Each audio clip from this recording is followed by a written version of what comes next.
සාදරයෙන් පිළිගන්නවා මං චනාගේ වඩාක් YouTube channel එකට.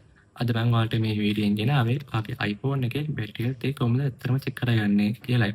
මේ වීඩියෝ එක iPhone use කරන ඔයාලට ගොඩක් වැදගත් වෙනවා.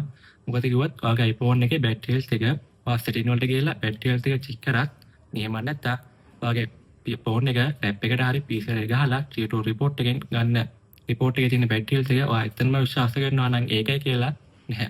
ඊට වෙනස් ක්‍රමයකටයි අද මම ඔයාලට මේ වීඩියෝ එකෙන් ඔයාගේ iPhone එකේ බැටරි හෙල්ත් එක චෙක් කරගන්නේ කොහොමද කියලා කියන්නේ. අපි යන එක වීඩියෝ එකට. අද මම ඔයාලට මේ වීඩියෝ එක ගේන්නේ මගේ iPhone 16 එකේ.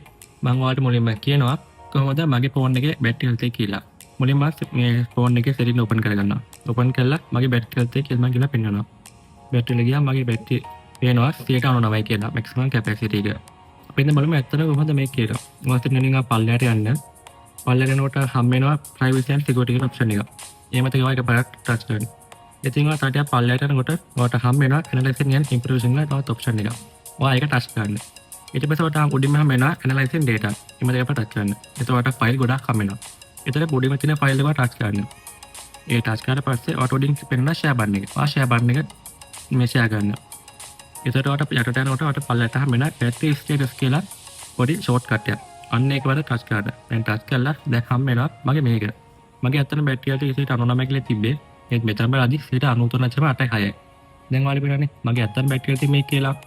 ඔයාගේ මෙතන බැටරි එකේ බැටරි ස්ටේටස් කියන shortcut එක නැත්තම් ඔයාගන්න තියෙන්නේ ඔයා Google එකට ගිහිල්ලා බැටරි ස්ටේටස් shortcut කියලා ඔයා ගන්න. එතනින් හැමෝම පන් link එකෙන්ම ඔයාගේ බැටරි ස්ටේටස් shortcut එකක් download කරලා තියාගන්න පුළුවන්.